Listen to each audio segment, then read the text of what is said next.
Elon Musk has recently published a paper which deals with BMI. He did it in the context of his company, which is called Neuralink. And as the name suggests, this is going to link the brain to the computer. Is going to succeed in it, and what did he actually write in this paper?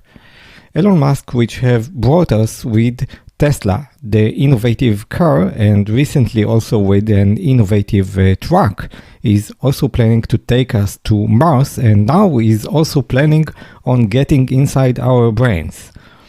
Join me to discover what did he write in this paper.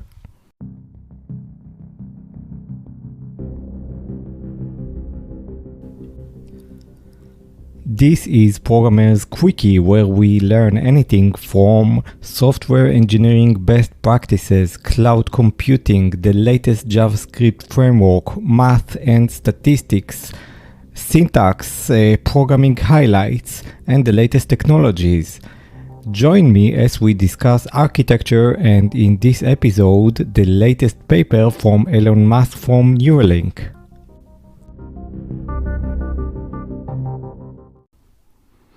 The Singularity is Near is a book published by Ray Kurzweil, who is currently working at Google. He is also one of the main contributors to OCR, recognition of text, to the synthesizers, and many more computing and physical instruments. Also, the e-ink that you are probably holding and reading books from is also an innovation which Ray Kurzweil has participated in. In the book The Singularity is Near, Ray Kurzweil scans the power of computing, and he is correlating it to what computers can do. He has predicted that the singularity that should happen in the next coming tens of years, up to 100 years, the brain would connect to the computer, and with this we will start a new era where the new human would not be able to understand what was the previous human, or the reverse, the current human would not be able to communicate even. We do not know what is the nature of this new human. As it appears, Elon Musk takes things seriously. He is coming from a programming background. He is treating the physical world as if it's an application. You open a bug, you open a story, you start working on it, you iterate on it until it's working. He has done it with Tesla, he's doing it with SpaceX, and now he's also planning to do this with Neuralink. When you think of Elon Musk, you should think of a super programmer who has moved all his effort into the physical world. And we'll see in this paper that this is exactly the way that Elon Musk is treating those items, as if it's a software that he's iterating upon and building.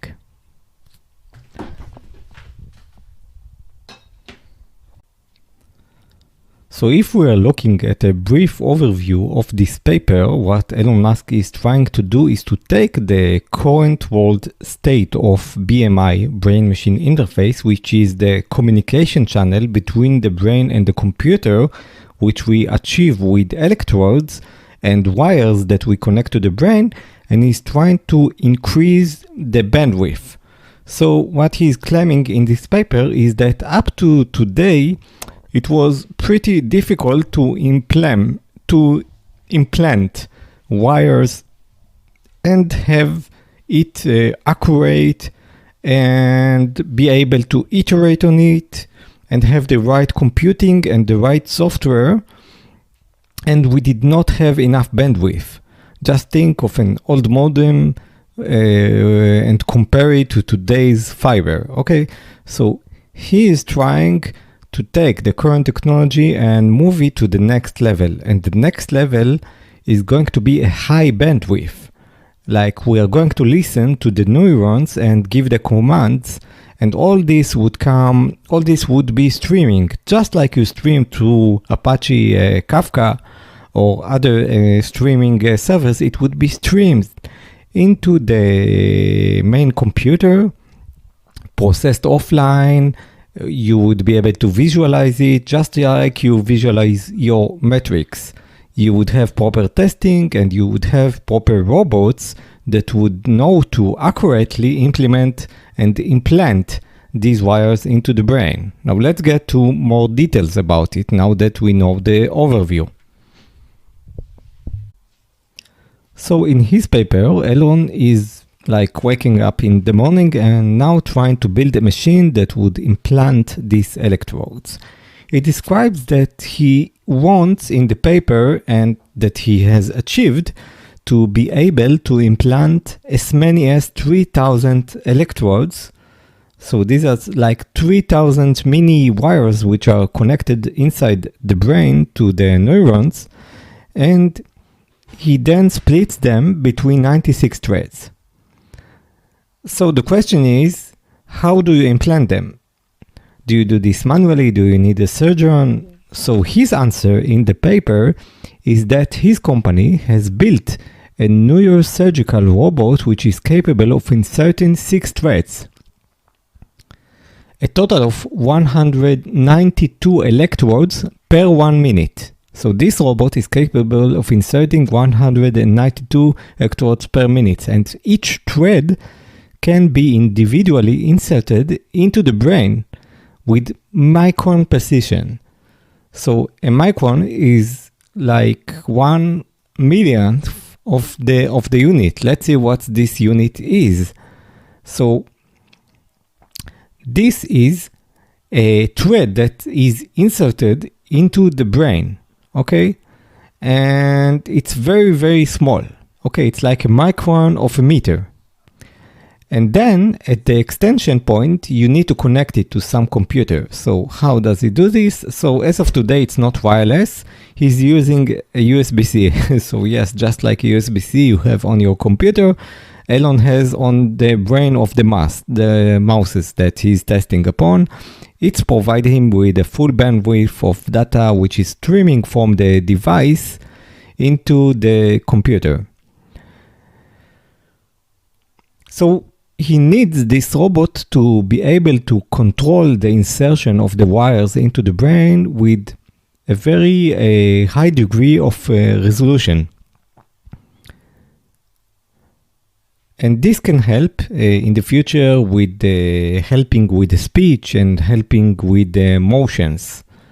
As of today, he's using 3K wires. Up to today, the normal or the standard that was tested upon in example was 256 electrodes, which is like divided by 10 by what he has achieved.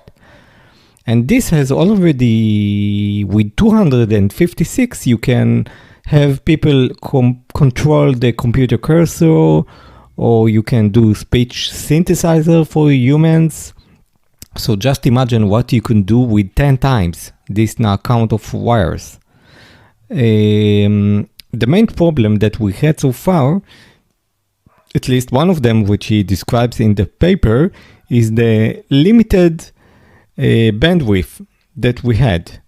So we could not have small enough wires to be able to be more precise in where we insert these wires. Okay, and because we didn't have such small wires, then the insertion of them to the brain was invasive, and he wants a non-invasive approach in order to record millions of neurons through the skull. If you just record all the neurons outside of the skull, then the signal is very distorted and non-specific, and you want to insert the wires. Alas, once you insert the wires, you are doing invasive, and this is risky. So what is done is first to shrink the electrodes into what's called microelectrodes, and then use a robot which is super precise, like on a micron scale. And then what you could do is insert very precisely these little electrodes, as simple as that. These wires are very thin, they are flexible, they are multi-electrode, and they are built from polymer probes. However, because they are so small and thin, then it's very problematic to insert them inside the brain because they are elastic. You try to insert it and it's because of its elasticity, it moves and bundles. So they have taken the robotic approach in order to insert it. In order to achieve all this, he is using very slim electrodes. In fact, he divides it between three major components that allowed him to achieve an increase of scale of magnitude, because he's moved from 250, which is the current standard, into 3000. And the three components of technology that they are building in Neuralink in order to achieve this is first an ultra-fine polymer probes. These are the small electrodes. Second, a neurosurgical robot, which allows you to insert those very slim and very tiny and micro electrodes. And thirdly, a custom high-density electronics. This custom high-density electronics allows you to take all the data, to process it, and to transmit it via the USB-C that is connected to the skull. The thickness of the actual threads which you implant in the brain, and the thread is a collection of wires, a collection of electrodes, so the thread itself, its thickness is between 4 to 6 micrometers. This means 1 millionth of a meter, so 4 to 6 times of this. And it includes also, in this diameter, it includes up to 3 layers of insulation. They are also using a thin film polymers that have previously been used for electrode probes. But their low bending stiffness complicates the insertions. Therefore, they developed the robotic insertion approach. The robot's insertion head is mounted on 10 micrometers, globally accurate 400 millimeters by 400 millimeters by 150 millimeters travel axis. So its travel axis is a few centimeters, and it's called a small and quick swappable assembly, like needle pincher.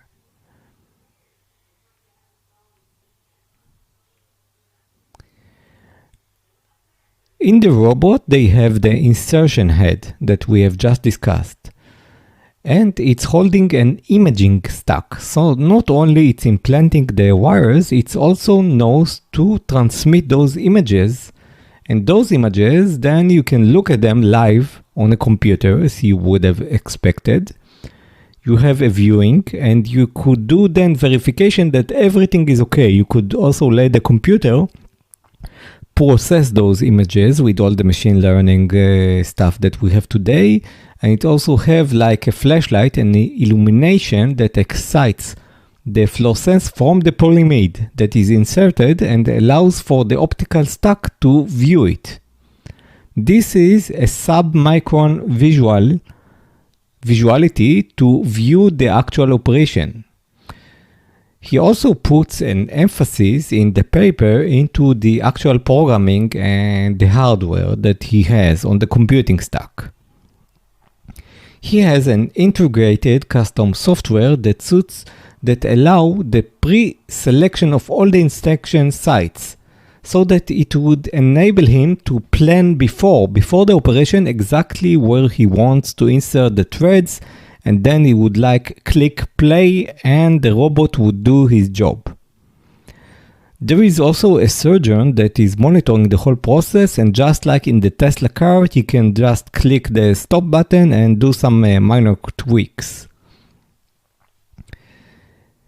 They should be very careful in the paper he is describing of damage to the blood-brain barrier, because it holds a key role in the brain's inflammatory response to foreign objects. So they don't want to trigger the brain's inflammatory cycle.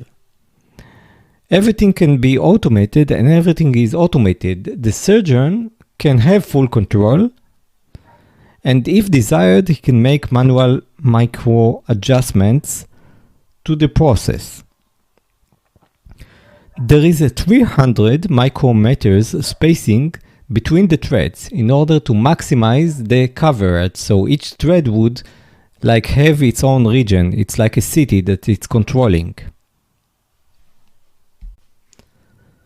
When they implant such a device, there is what is called a chronic recording from thousands of electrodes. It's going to take a lot of time, and they are meaning to leave it there for a lot of time. So they need to have a special package that would hold the pace of time. This recording stack must also be small. It should supply all the electricity, and it should amplify the signals that are coming from the brain, and it should reject out-of-band noise. And it should operate all with low power. They are using ASIC for that, which is composed of 256 individually programmable amplifiers. They call them the analog pixels. They have on the hardware a USB-C connector, as we said, in order to transmit the data. They sample the brain at 19.3 kHz with 10-bit resolution. The whole AC consumes a very low amount of electricity, only 6 milliwatts, including everything. This also allows for easy replacement because all the parts are easily replaceable. This is how they designed it for iteration. This is the programmable part of Elon Musk, where he's taking programming practices and inserting them into the physical world. They are also using FPGA in order to have the actual programmable components. FPGA are the field programmable gate arrays. And in real time, they also monitor the temperature. They have an accelerometer and also a magnetometer sensors. They connected then to a 10 gigabyte Ethernet on the protocol of UDP. They can therefore visualize everything in real time. They also write it to disk in order to persist it. And the neural data just begins streaming automatically when you connect any cable into the brain.